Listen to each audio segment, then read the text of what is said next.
हजरात, आपको यूक्रेन का कैरेक्टर याद है, किस तरह से इस जंग में वो कूदा था और अरबों को भरोसा दिलाया था कि भाई हम आपके इलाके को बचाएंगे और हम ये कर देंगे, हम वो कर देंगे, हम ऐसा कर देंगे, हम ईरान के ड्रोन्स को रोक देंगे।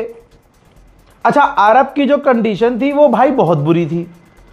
उसको मददगार, यारो मददगार उसका कोई था थोड़ी भाई। उसका सबसे बड़ा मददगार अमेरिका था और अमेरिका ज़्यादा पिट रहा था। अमेरिका के तमाम एयर डिफेंस सिस्टम अरबों के अंदर जो तैनात थे सब ठोक दिए थे ईरान ने। एंड मूवमेंट पर यूक्रेन कूदा और यूक्रेन ने कहा कि हमें ये चाहिए, हमें वो चाहिए, हमसे डिफेंस एग्रीमेंट कर लीजिए। अरबों ने डिफेंस एग्रीमेंट कर भी लिया, क्योंकि भाई डूबते हो तिनके का सहारा। तो जिसको आज तक घास नहीं डाला गधे को बाप बना लिया। अब रिपोर्ट ये कह रही है कि जिस चीज़ को बचाने के लिए, चाहे हथियार हो, चाहे कोई डिफेंस हो, चाहे रडार हो, उसको बचाने के लिए गल्फ ने सोचा कि भाई यूक्रेन के एक्सपर्ट को हायर कर लेते हैं। ये पूरी रिपोर्ट है भाई। तो हायर कर लिया, लेकिन रिपोर्ट ये कह रही है कि यूक्रेन के कमांडर एक्सपर्ट, ड्रोन एक्सपर्ट भी उस चीज़ को नहीं बचा पाए अरबों की, जिस चीज़ को बचाने के लिए मेनली उन्होंने यूक्रेन की फौज को, कमांडर को हायर किया था। बल्कि यूक्रेन की फौज का जो कमांडर था ना, ड्रोन कमांडर, वही मारा गया। ईरान ने मिसाइल दागी, वो मिसाइल रोक नहीं पाया और कमांडर ही निमट गया यूक्रेन का। अब उसके बाद बहुत झेप मिटाई इन्होंने, लेकिन जब अब ये सीज फायर हुआ तो पहली फुर्सत में गल्फ देशों ने अपने मुल्क से यूक्रेनी कमांडरों के पिछवाड़े पर लात मारकर उन्हें यूक्रेन वापस भेज दिया। इंतज़ार भी नहीं किया कि दोबारा अगर जंग हो गई तो क्या होगा, भगा दिया। तो यानी यूक्रेन भी इस जंग में इतना जलील हुआ जितना ट्रंप जलील हुआ। अमेरिकन मीडिया दावा कर रहा है, अमेरिकन मीडिया, कि ईरान की डेलीगेशन पहुंच चुकी है इस्लामाबाद। ये बात खुलकर अभी तक नहीं बोली जा रही है, लेकिन मीडिया ने ऐसा दावा कर दिया है। भारतीय वक्त के मुताबिक बात करूं तो शाम 6 बजे करीब आसपास ये बात कही जा रही है। पहली रिपोर्ट शाम 5:30 बजे आई थी कि ईरान के कुछ टीम वाले पहुंच चुके हैं, डेलीगेशन पहुंच चुकी है। अमरीकी मीडिया दावा कर रहा था। अमरीकी मीडिया ने कल रात को भी दावा किया था 3 बजे कि ईरान के एक्सपर्ट पहुंच चुके हैं, लेकिन ईरान ने डिनाई कर दिया था। लेकिन अब 2.5 घंटे से ऊपर हो चुका है, ईरान की तरफ से डिनाई नहीं किया गया है। आज़ाद ये जिन्ना कन्वेंशन हॉल है इस्लामाबाद टॉक्स के नाम से, वहाँ यहीं इसी जगह बात होनी है। काफ़ी सफाई की गई है, काफ़ी मेहनत की गई है ईरान की बातचीत के लिए, पूरी सफाई से, चतुराई से, और काफ़ी ज़्यादा ब्रांडिंग की गई है और काफ़ी लग्जरी। भाई ऑब्वियसली यार, दुनिया के तमाम टॉप लीडर्स यहाँ पहुँचेंगे तो पाकिस्तान ने मेहनत की है। उधर जापान ने कंफर्म किया है कि रिज़र्व, हमने जो हमारे पास तेल था पहले से, उसको हमने और भारी मात्रा में जो है रिलीज़ किया है। क्योंकि देखिए, बातचीत एक तरफ, अभी बातचीत तो हुई भी नहीं है, और बातचीत होते ही सब कुछ नॉर्मल होगा नहीं। जो दुनिया में गैप आया है तेल पहुंचने का, गैस पहुंच, वो दिक्कत तो देगा। इसलिए अभी भी ये नहीं कह सकते कि एकदम सब कुछ चुटकी बजाते ठीक हो गया। स्पेन ने अपना एयर स्पेस ईरान पर हमला करने के लिए देने से इनकार कर दिया था, अमेरिका और इजराइल दोनों को। तो गाज़ा पर नज़र रखने के लिए जो कुछ देशों की फौज इजराइल में तैनात थी, हजरात, इजराइल ने कहा है कि हमने स्पेन की फौज को अपने मुल्क से निकाल दिया है। इसके बाद डोनाल्ड ट्रंप के पास कुछ है ही नहीं। धमकी तो ठीक से अब दे भी नहीं पा रहा है, लेकिन उसे आदत है बोलने की। तो इसने कहा है कि वर्ल्ड्स मोस्ट पावरफुल रीसेट। आप जानते हैं रीसेट किसे कहते हैं? जब आप अपने फ़ोन को रीसेट करते हैं, सब कुछ ठीक हो जाता है, नया हो जाता है, शुरू से शुरू होता है। तो बात तो सही कही है इसने कि अमेरिका को सबसे बड़े लेवल पर पूरी दुनिया में पहली बार किसी ने रीसेट किया है, वो ईरान है। मेरे दोस्तों, ईरान से भी अमेरिकी गवर्नमेंट ये मांग करेगी कि लगभग हमारे 6 लोग, अमेरिकी लोग ईरान की जेल में हैं, आपकी कैद में हैं, आप उन्हें रिहा कीजिए। ऑब्वियसली शर्तें तो दोनों तरफ से रखी जाएंगी। बात यह है कि ईरान अपनी बातों पर टिका रहे। ईरान अपनी शर्तों पर टिका रहे। हज़रात, एक ऐसी रिपोर्ट आ रही है कि दिल आपका हिल जाएगा और आज के बाद दुनिया का सिस्टम ईरान चेंज कर देगा, बल्कि कर दिया है।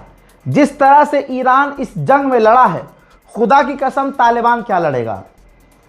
हज़रात, आपको याद होगा कुवैत पर एक बड़ा हमला हुआ था, अमरीकी इकट्ठा थे वहाँ अमरीकी फ़ौजी, जिसमें कई अमरीकी फ़ौजी मारे गए थे और वो सबसे बड़ा हमला अमरीकी फ़ौज के ऊपर था।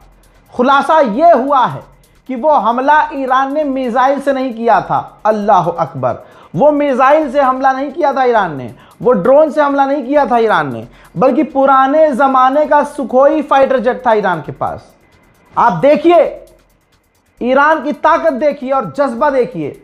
ईरान के पास पुराना फाइटर जेट था, पुराने ज़माने का। उन दो फाइटर जेट ने, पुराने दो फाइटर जेट ईरान के पायलट उसमें सवार हुए और उस जगह पर जाकर सबसे बड़ा हमला किया, बमबारी की।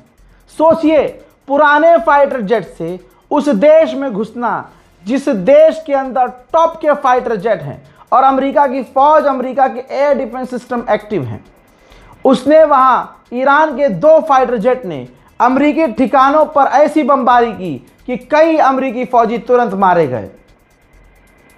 अब इसके बाद क्या हुआ? इसके बाद कुवैत ने अपने एडवांस फाइटर जेट से उन दोनों ईरानी फाइटर जेट्स को मार गिराया। नहीं समझ में आई कहानी अभी भी? ईरान ने अपना ऑपरेशन कर दिया और घुसकर मारा। इसे कहते हैं घुसकर मारना। और ईरान को यह पता था, जो पायलट गए थे वो राजी होकर गए थे कि अपने मुल्क के दिफा के लिए चाहे हमें आत्मघाती हमला करना पड़े। उनको पता था कि हम यहां बमबारी करेंगे और यहां से बाहर नहीं जा पाएंगे, लेकिन फिर भी जज्बा देखिए, अपने मादर वतन को बचाने के लिए, अपनी ज़मीन को बचाने के लिए, अपने मुल्क के लिए जब इंसान लड़ता है, दुनिया की कोई भी फ़ौज, हमारे हिंदुस्तान की फ़ौज देखिए, भारत की फ़ौज देखिए, जब लड़ती है तो नहीं देखती है सामने मौत खड़ी है और उसका सामना करने के बाद मैं रहूँगा कि नहीं रहूँगा। यह जज्बा भारतीयों के अंदर, भारतीय फ़ौज में नज़र जो आता है, वही जज्बा आज ईरान की फ़ौज के अंदर नज़र आया। ईरान के दोनों उन पायलट्स को पता था कि हम जा तो रहे, लौटेंगे नहीं। मकसद उनका साफ था, दुश्मन पर हमला करना है, इनको मार देना है, चाहे हमें भी जान देनी पड़े। और वही हुआ। इसे कहते हैं हैदर वालों की जंग। मेरे दोस्तों, ईरान का आप खेल देखिए, ईरान की ताकत समझिए। ईरान ने खुद आधिकारिक स्टेटमेंट जारी किया है और कहा है कि हमने अमेरिका और इजराइल को मजबूर कर दिया है, मजबूर कि लेबनान पर वो हमले कम करें। फिलहाल लेबनान पर उन्होंने हमले कम कर दिए हैं और अभी हम उन्हें और आगे झुकाएंगे और मजबूर करेंगे। मैंने आपसे कहा था ना, एक बात कहता था मैं आपसे कि नेतन्याहू इलाके में जंग इसलिए छेड़ के रखना चाहता है ताकि उसके ऊपर जो केस लगे हुए हैं, जो चार्जेस लगे हैं, उस पर बात ही ना हो। ईरान ने यही तो कल कहा था, ईरान के पार्लियामेंट स्पीकर ने यही कहा था कि नेतन्याहू पूरे इलाके में आतंक इसलिए मचा रहा है, जंग इसलिए चाहता है ताकि वो जेल ना जाए। ये ईरान के विदेश मंत्री ने भी कहा था। अब सुनिए, जब तारीख करीब आई तो नेतन्याहू ने कोर्ट से कहा है कि अभी मिडिल ईस्ट के हालात ख़राब है और हम जंग में हैं, लिहाजा अगले 2 हफ्ते तक हमारी जो तारीख है वो मुलतवी कर दी जाए।